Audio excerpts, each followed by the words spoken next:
Bismillahirrahmanirrahim. Assalamualaikum warahmatullahi wabarakatuh. Innal hamdalillah nahmaduhu wa nasta'inuhu wa nastaghfiruh wa na'udzu bihi min shururi anfusina wa min sayyiati a'malina. May yahdihillahu fala mudilla lahu wa may yudlil fala hadiya lahu. Asyhadu an la ilaha illallah wahdahu la syarika lah wa asyhadu anna Muhammadan abduhu wa rasuluhu la nabiyya ba'dah, amma ba'd. Kalau saya itu nggak biasa difoto, di shooting. Maka kalau jadi panitia atau ada acara apapun, tak wawancara yang lain. Karena saya senangnya foto, Pak. Maka kalau ada grup apapun itu foto grupnya ada, tapi leadernya malah nggak ada. Nggak tahu kalau tidak terbiasa. Bukan karena mengharamkan foto, ya. Jadi seperti itu. Yang kami hormati pimpinan di Yayasan Khairul Ummah Amanah, kemudian juga Bapak Pembina Ustadz Rohani. Betul-betul acara ini bukan acara sekedar acara fisik, Bapak Ibu sekalian, tetapi ini juga adalah acara rohani. Jadi kalau acara fisik,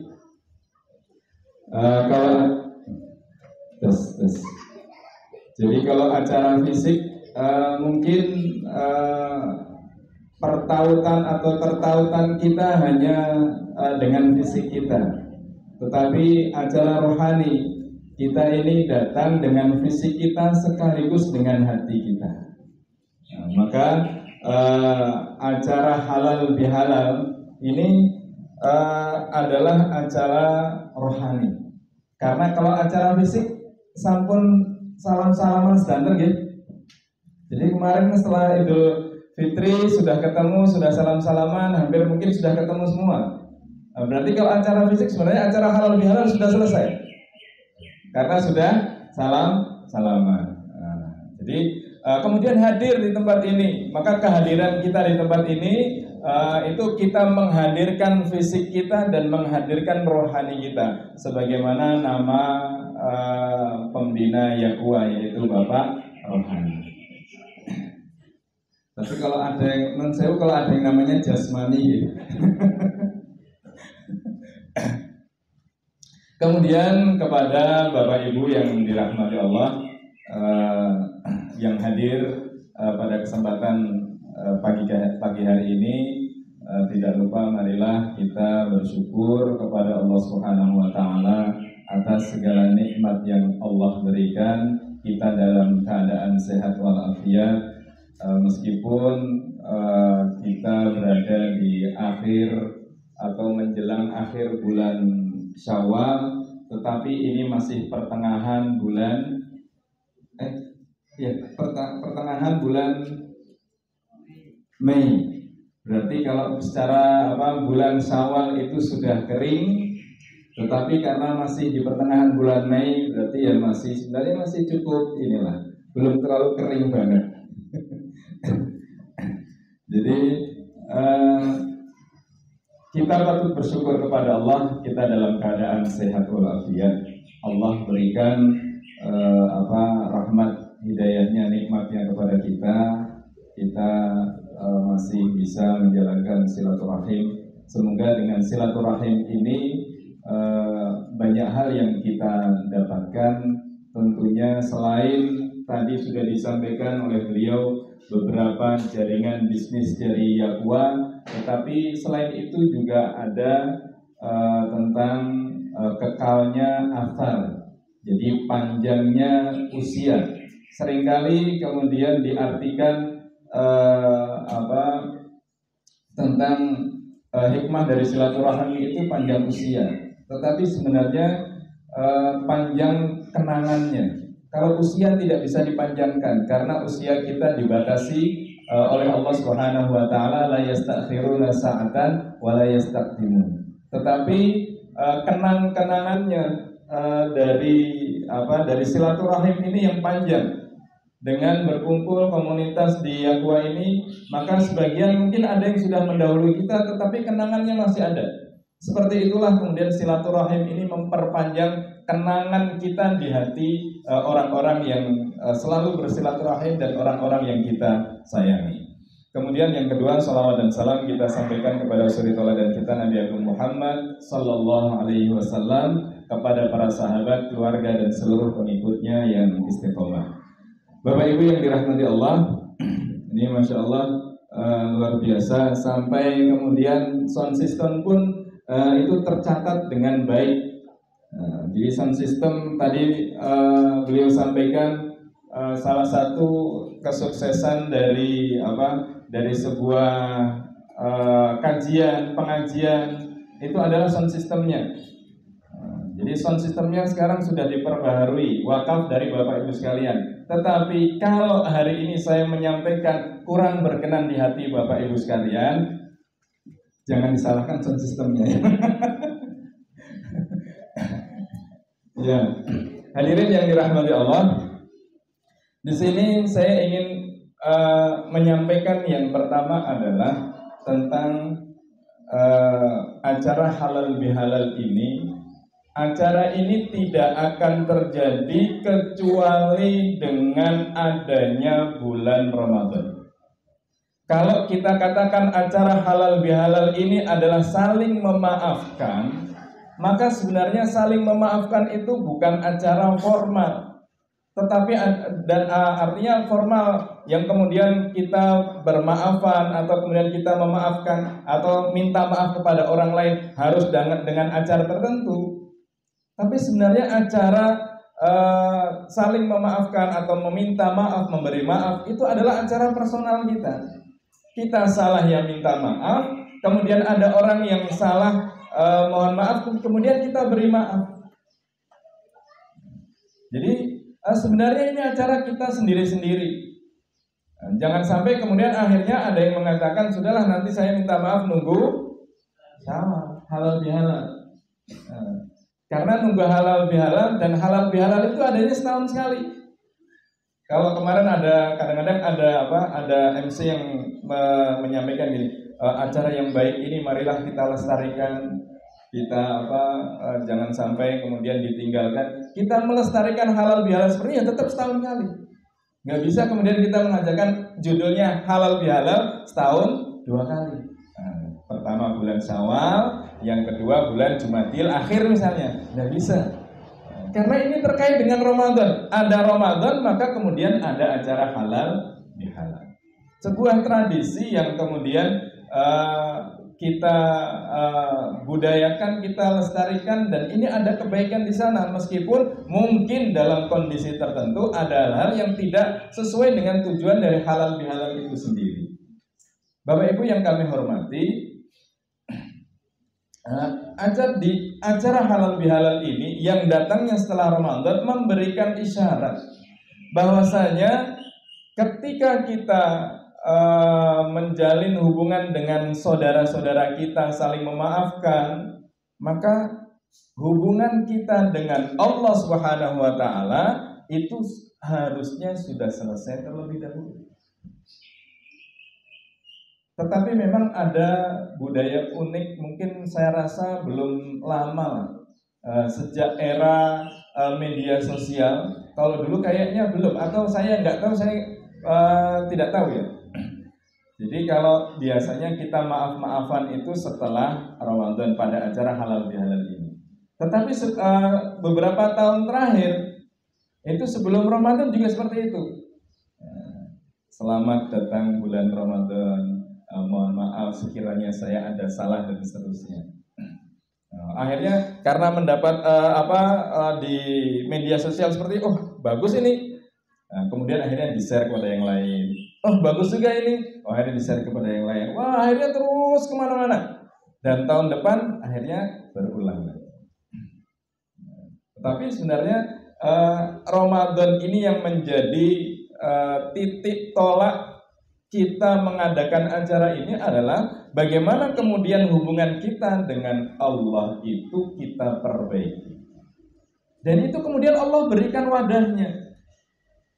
Allah berikan wadahnya dengan datangnya Ramadan. Akhirnya kita memperbaiki hubungan kita dengan Allah.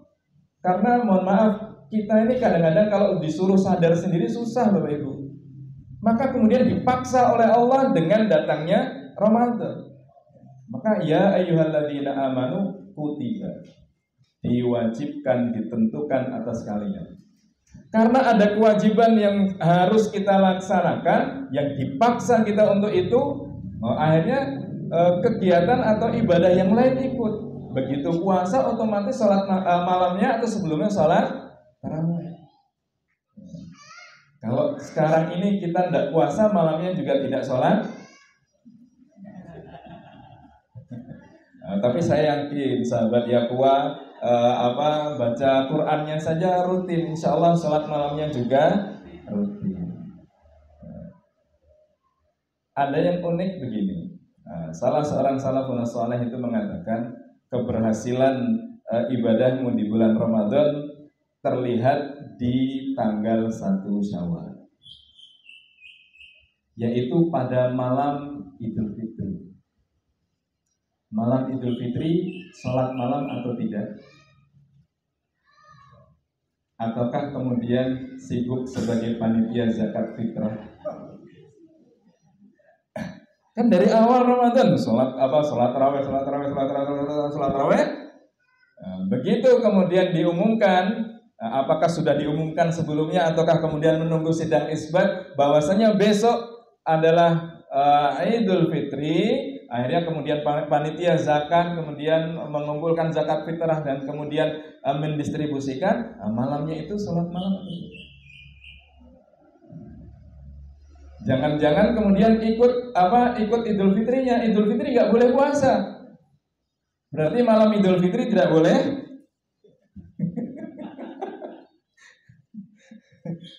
Ya, ini saya ketika membaca itu masya Allah luar biasa. Jadi di tanggal 1 Syawal sebagai bentuk dari hasil ibadah kita di bulan Ramadan. Meskipun ya kemudian tidak menjadi tolak ukur, wah kalau enggak sholat malam berarti puasanya atau ibadahnya di bulan Ramadan tidak bersan, ya tidak seperti itu. Tetapi paling tidak sesuatu yang dirutinkan, yang biasa kita lakukan, ini kemudian menjadi sebuah kebiasaan. Meskipun mohon maaf, kita melakukan ibadah sama dengan bulan Ramadan ya tidak mungkin itu. Berat. Yang puasa apalagi ibu-ibu. Begitu masuk bulan Syawal nyaur utang dulu. Utang tahun ini, utang tahun sebelumnya. Karena tahun sebelumnya utang 7 baru dibayar 5, Pak. Berarti masih ada 2, tahun ini 7. Berarti 7 tambah 2 9. Jangan 2 tahun lah, setahun aja cukup. Jadi 2 tahun sebelumnya, tahun ini, kemudian belum lagi puasa Syawal. Atau kemudian yang kemarin kan akhirnya rame di media sosial pertanyaan yang berulang juga. Ketika bulan Syawal, Mbak nyaur dulu apa utang dulu? Wajib dulu atau kemudian boleh sunnah dulu? Yang penting itu ya puasa.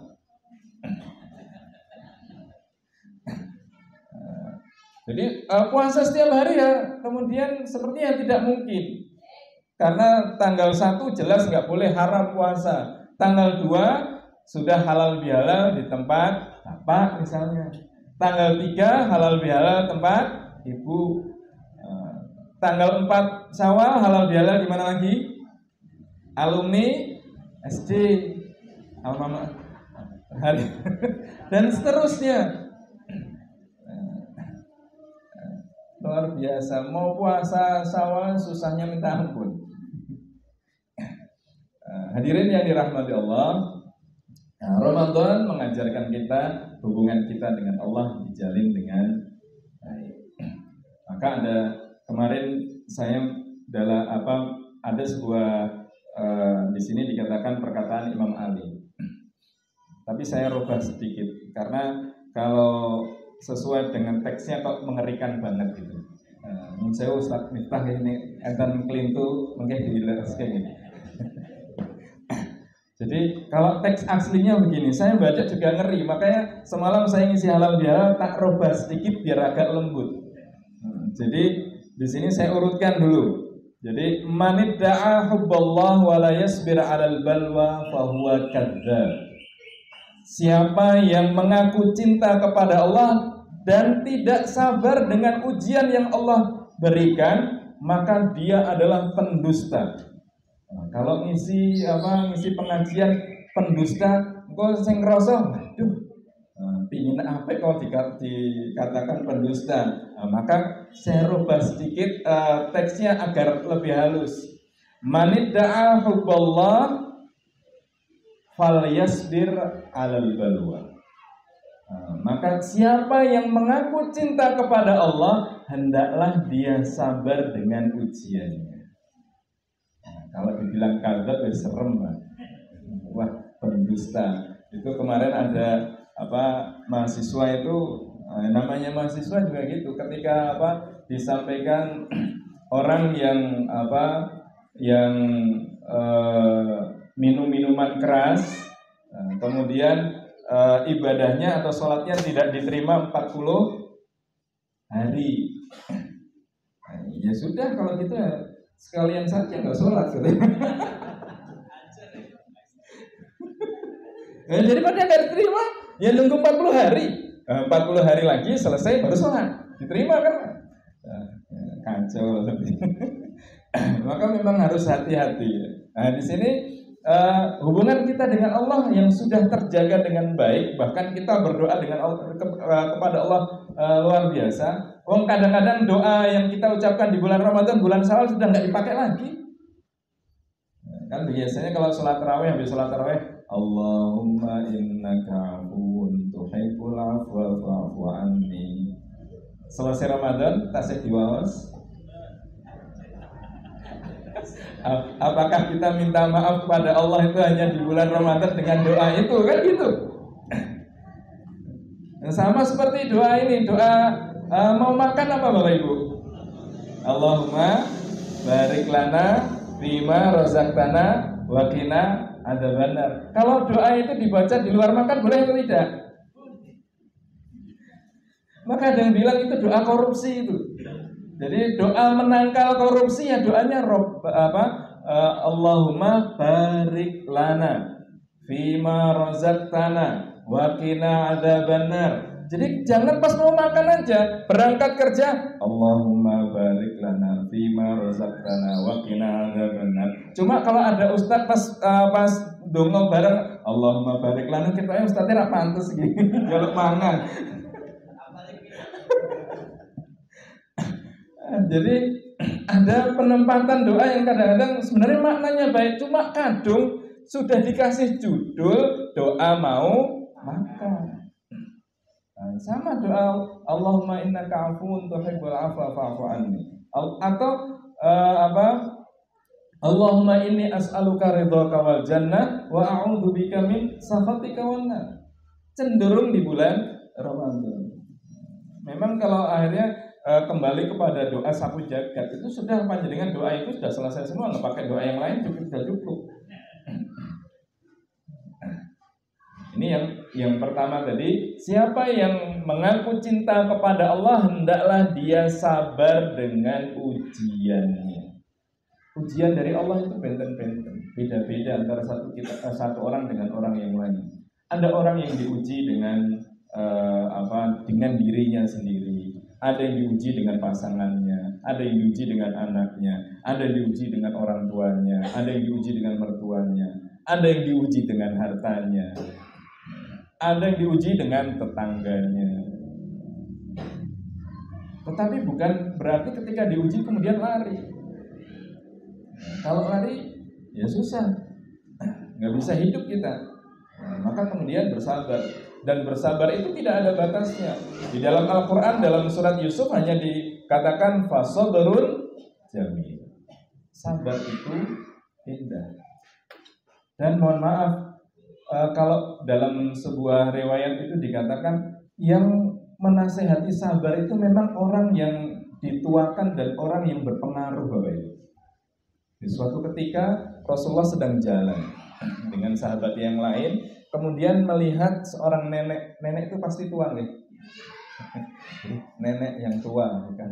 Seorang nenek yang menangis di kuburan yang masih basah. Kemudian Rasulullah mendekati dan kemudian mengatakan, sabar. Nah, perempuan tadi tanpa melihat siapa yang mengatakan, kemudian sabar, yang merasakan kan saya. Akhirnya Rasulullah sudah mengatakan seperti itu, kemudian beliau jalan. Kemudian mengatakan pada sahabatnya, innamas sabru inda sotmatil ula. Sesungguhnya kesabaran itu adalah ketika di awal-awal kita menghadapi musibah itu. Akhirnya sahabat tadi kembali ke makam tadi, kemudian menyampaikan kepada si nenek tadi, Mbah, panjenengan tahu tidak? Yang mengatakan tadi siapa? Nggak tahu, orang lagi sedih kok disuruh sabar-sabar.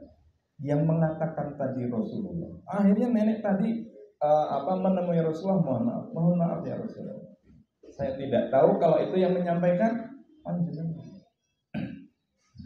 Ini sabar dengan sabar dengan ujian dari Allah Subhanahu wa taala. Ya, banyak sabar di saat beribadah, sabar di saat sholat, sabar di saat sedekah, sabar di saat bekerja, sabar ketika mendapatkan musibah, dan berbagai macam kesabaran yang lain. Ini yang pertama. Kemudian yang kedua, manidda'a hubba nabiyhi falyaqtadi af'alahu wal yujalis al-masakin. Nah, kalau teksnya juga mengerikan, kalau mengikut secara tekstual. Manidda'a hubba nabiyhi wala yaqtadi bi af'alihi fahuwa kadzdzab. Siapa yang mengaku cinta kepada nabinya dan tidak mengikuti ajarannya dan tidak dekat dengan orang yang membutuhkan, maka dia pendusta. Maka saya rubah lagi. Nah, siapa yang mengaku cinta kepada nabinya, hendaklah dia mengikuti ajarannya dan kemudian senang mujalasah, bermajlis dengan orang-orang yang membutuhkan. Dan ini alhamdulillah difasilitasi oleh yang kuat dengan infak dan sedekah yang kemudian disalurkan. Karena kita tidak tahu doa mana yang kemudian akan dikabulkan oleh Allah Subhanahu wa taala terhadap diri kita. Mohon maaf Bapak Ibu yang dirahmati Allah, infak sedekah yang kita keluarkan itu melahirkan doa.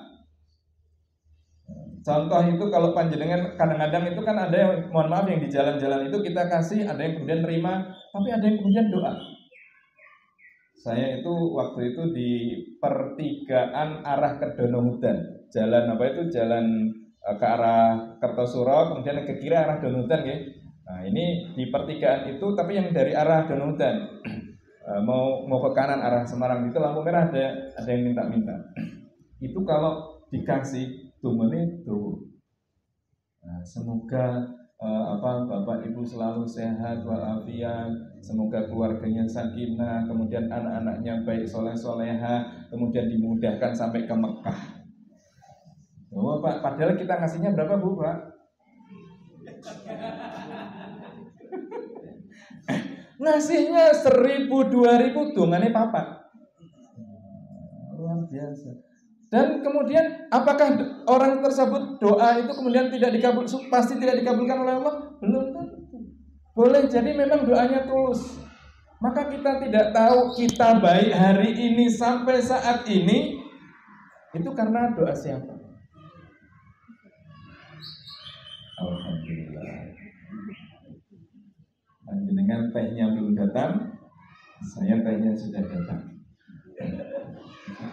Meskipun non saya kebiasaan saya itu ketika ngisi, kalau nggak kepepet banget memang saya nggak minum. Jadi kalau tidak kepepet banget tidak minum. Kemudian jamaah belum dapat minum, ustadznya dapat minum, saya juga tidak minum. Saya dapat minum, panjenengan dapat minum, panjenengan minum, saya juga belum tentu minum. Tapi nggak apa-apa, tidak mengurangi rasa hormat kepada mbak yang bawa tadi. Dan takutnya kecewa dibawa pulang lagi kan repot. Ya, ini yang doa. Maka tadi Bapak Ibu sekalian, Rasulullah pernah menyampaikan perbanyak doa, karena dari sekian banyak yang kita sampaikan, kita tidak tahu mana yang paling cepat dikabulkan oleh Allah. Dan kita baik sampai hari ini dalam keadaan sehat walafiat jasmani dan rohani kita tidak tahu dari doa mana yang kemudian Allah kabulkan terhadap diri kita. Maka Imam Ghazali itu beliau menyampaikan di dalam sebuah sabdanya, Rasulullah menyampaikan sebaik-baik doa adalah fi dhahril ghaib. Sebaik-baik doa adalah doa orang yang tidak minta doa kemudian kita doakan. Karena kadang-kadang kita minta doa. Apakah tidak boleh? Ya boleh. Tetapi kalau kemudian kita tahu kondisi saudara-saudara kita, maka tadi Ustaz Rohani Masya Allah luar biasa. Kita anggota baru ya Pak, itu harus tahu 25 orang. Wah, luar biasa. Begitu tahu kemudian didoakan. Nah, doa itu manjur. Kalau doa yang minta, itu ya boleh. Karena Rasulullah juga pernah berpesan ketika Abu Bakar, kalau tidak salah Abu Bakar ketika akan melaksanakan umroh itu kemudian latan sabi doa itu. Jangan engkau lupakan kami dalam doa-doamu. Nah, tapi kalau orang umroh haji, panjenengan bilang, Pak, Bu, nanti sampai sana panggil nama saya ya. Itu insya Allah yang berangkat manggil Pak, Bu. Semoga, saya karena nggak hafal. Semoga Bapak A, Ibu B, engkau mudahkan ya Allah untuk berangkat ke Tanah Suci. Itu didoakan. Atau karena kalau ketahuan banyak banget yang nitip, ya Allah, engkau tahu yang ada di kertas ini, semoga engkau kabulkan semua.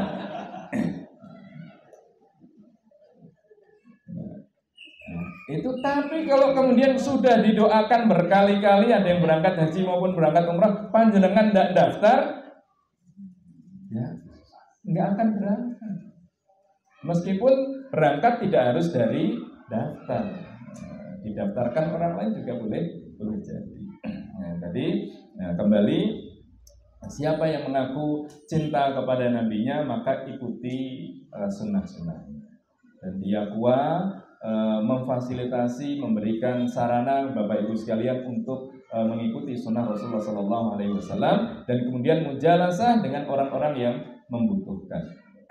Kemudian yang ketiga, manidda'a hubbal jannati falya'mal bitta'ah. Siapa yang mengaku cinta untuk mendapatkan surganya Allah Subhanahu wa taala, maka hendaklah dia melakukan ketaatan. Ketaatan itu bagian dari kunci kita mendapatkan surganya Allah Subhanahu wa taala. Kalau syahadat kita, sholat kita itu sudah memastikan diri kita masuk surga, tetapi perbuatan sunnah kita itu yang nanti akan memasukkan kita pada level mana kita di surga itu.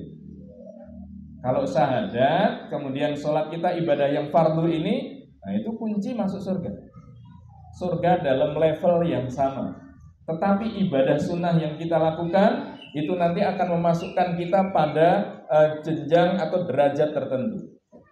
Maka kemudian dikatakan dalam sebuah riwayat, manusia dipanggil sesuai dengan amal ibadahnya masing-masing atau amalan unggulannya. Bapak-bapak atau bapak ibu yang kemudian ahlul Quran, yang dengan Qurannya interaksinya selalu rutin istiqomah, maka dia akan dipanggil dari pintu Al-Quran. Tetapi kadang-kadang ada yang ahlul Quran tetapi mungkin sedekahnya kurang, sholat malamnya kurang. Ada yang ahlul qiyam, dia sholat malam Masya Allah luar biasa, tetapi mungkin puasanya tidak. Ada ahlu sedekah, Masya Allah kalau kemudian sedekahnya luar biasa, tetapi mungkin dari sisi yang lain kurang. Ada yang kemudian dia ahlil bir, jadi ahli dalam kebaikan, artinya bersosialisasi, mengajak orang pada kebaikan, menolong orang, dia ahli di situ, senang di situ. kebaikannya dominan sekali di situ. Tetapi mungkin yang lain tidak. Yang lain tidak ini mohon maaf yang sunnah nggih, bukan jangan diartikan yang wajib. Kalau wajib itu standar. Nanti dikira yang itu termasuk yang wajib, tidak. Yang wajib itu harus minimal orang itu pada tataran yang wajib. Tetapi yang sunnah ini nanti akan membedakan kita satu dengan yang lain. Karena boleh jadi tidak sama. Tetapi paling tidak ketika bersaudara, maka masing-masing di antara kita akan mencari nanti di akhirat, mana saudaraku, mana saudaraku. Itu menolong dengan itu. Dan kemudian yang terakhir, manidda'a khaufan nari falyatrukil ma'asi. Siapa yang mengaku takut dengan neraka, maka hendaklah tinggalkan pelanggaran-pelanggaran itu. Kita kadang-kadang takut neraka, tetapi masih melakukan perbuatan dosa. Sama seperti hubungan kita dengan setan, Bapak Ibu. Kita mengatakan setan itu musuh, sepakat apa buatan? Sepakat ya? Atau ada nggak sepakat? Kadang musuh, kadang konco. Repot. Maka di dalam Al-Quran kan jelas itu Allah sampaikan Inna syaitana lakum aduun. Sesungguhnya setan itu musuh. Sepakat. Cuma paragraf selanjutnya ini yang kadang-kadang tidak sepakat.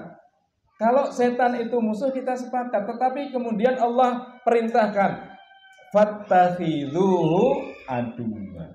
Maka jadikan dia musuh. Kalau kita tahu dia musuh, jadikan musuh. Jangan kemudian kita tahu musuh, kita jadikan sebagai teman. Itu Masya Allah, luar biasa. Kita doanya kepada Allah, waqina adzabannar, jauhkan kami ya Allah dari api neraka. Tetapi ya ibadahnya masih kurang. Ada yang ditinggalkan. Kalau kurang tidak masalah, ada yang ditinggalkan atau bahkan kemudian tidak dilakukan. Hadirin yang dirahmati Allah, maka datangnya bulan Syawal setelah Ramadan, hubungan kita dengan Allah baik, kemudian kita jalin hubungan dengan sesama. Hubungan dengan sesama ini ada sebuah ayat Al-Quran dan sebuah doa. Ini termasuk doa kalau ada acara keluarga atau bisa dimasukkan doa halal bihalal. Doanya itu saya rasa banyak yang hafal. Allahumma ighfir lana wa li ikhwanina alladhina sabaquna bil iman wa la taj'al fi qulubina ghillan lil ladzina amanu waghfir lana innaka ra'ufur rahim. Itu doa menyambungkan antara yang hidup dan yang meninggal, antara yang muda sama yang tua, kemudian agar tidak terjadi konflik. Kita artikan satu persatu.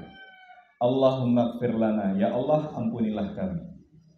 Wali ikhwanina alladzina sabaquna bil iman, dan ampuni juga saudara-saudara kami yang telah mendahului kami bil iman, dengan keimanan.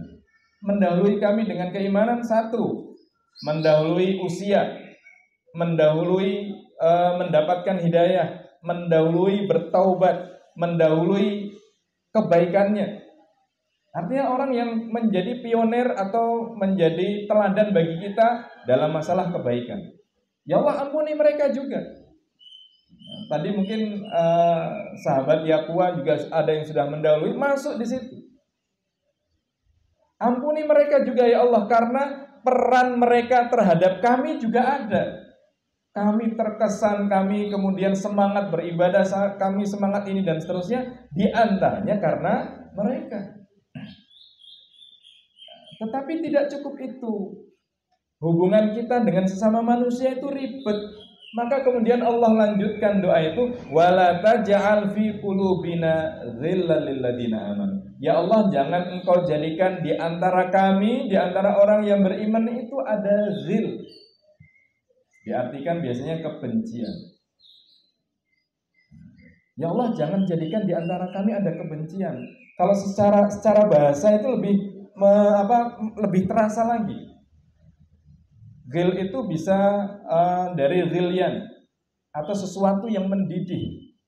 Kadang-kadang hati kita terhadap teman-teman kita, saudara kita itu ada yang mendidih karena perbuatannya. Wah, akhirnya dari mendidih itu masuk ke pikiran kita, masuk dari hati atau dari pikiran masuk ke hati, itu akhirnya mengeluarkan sikap terhadap orang lain. Oh, si fulan ini seperti ini. Wah, ini orangnya seperti ini kok seperti ini. Akhirnya kita membuat kesimpulan sendiri yang itu tidak baik dengan orang lain. Mohon maaf Bapak Ibu yang dirahmati Allah, innamal mu'minuna ikhwah. Orang yang beriman itu bersaudara. Umum, semua yang beriman ya saudara kita. Jangan sampai kemudian kita melihat kepada mereka dengan pandangan ghil ini. Kalau kemudian ada kebencian, maka kebencian kita tujukan pada sikap, pada perbuatan mereka. Oh, mereka melakukan seperti ini, jelas. Oh, dia tidak baik pada sisi itu. Atau ghil ini dari ghullah, dari sesuatu yang membelenggu. Seperti kemarin kita Ramadan kan sering mendengar ketika Ramadan setan dibelenggu. Maka ada hubungan kita dengan sesama itu yang membelenggu. Maka kadang-kadang ketika salaman hanya salaman tangan, hatinya masih berbicara. Salaman tangannya kok kasar man. Begitu salaman nganggo jam kok tangan kanan. Salaman kok kemudian masih ngomentari. Apalagi untungnya Pak Wahid pulang umrah pakainya pecinya putih. Kalau nggak pakai peci putih nanti begitu salaman gitu dikomentari pulang umrah nganggo pecinya ireng. Itu ghil. Kadang-kadang muncul. Maka ada sebuah cerita Bapak Ibu sekalian. Ini cerita saya baca, masih ingat banget saya itu. Ini cerita dari buku, kalau mungkin Bapak-bapak masih ingat buku 100 kisah teladan Abdurrahman Ar-Raisi. Dulu yang ramai berjilid-jilid itu, 4 jilid atau berapa jilid itu. Meskipun ada yang mengatakan ini ceritanya bagian Israiliyat. Nah, itu ada cerita yang menurut saya mungkin bisa kita mengambil pelajaran itu. Suatu ketika istri Nabi Aisyah radhiyallahu anha itu minta izin kepada Rasulullah. Rasulullah di Madinah ini kedatangan sirkus. Ada pasar malam. Izinkan saya untuk melihat. Awalnya Nabi tidak boleh, tapi karena minta akhirnya kemudian diizinkan oleh Nabi dengan tidak berangkat sendiri. Tetapi Nabi kemudian ada satu syarat. Sebelum kamu melihat sirkus, itu kamu minum air putih, tetapi tidak ditelan. Jadi air putihnya masih di sini. Sudah, silahkan. Begitu pergi kemudian pulang. Ketika pulang, coba kamu tumpahkan air itu. Akhirnya kemudian dibuang. Ternyata airnya keruh. Kemudian Rasulullah bertanya, apa yang engkau lihat dan apa yang engkau lihat ketika di tempat tersebut?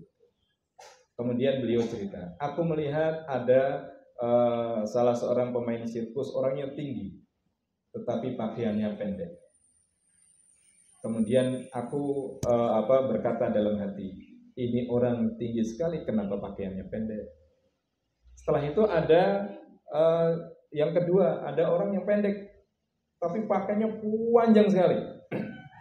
Seandainya pakaian ini diwalik, yang tadi yang tinggi pakai pakaian yang panjang, kemudian pakaian orang yang tinggi tadi dipakai orang yang pendek, ini mungkin klop.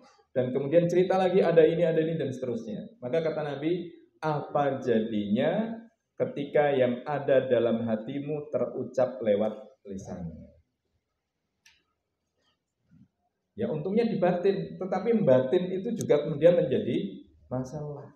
Ada ghil tadi. Nah, kadang-kadang kita batin.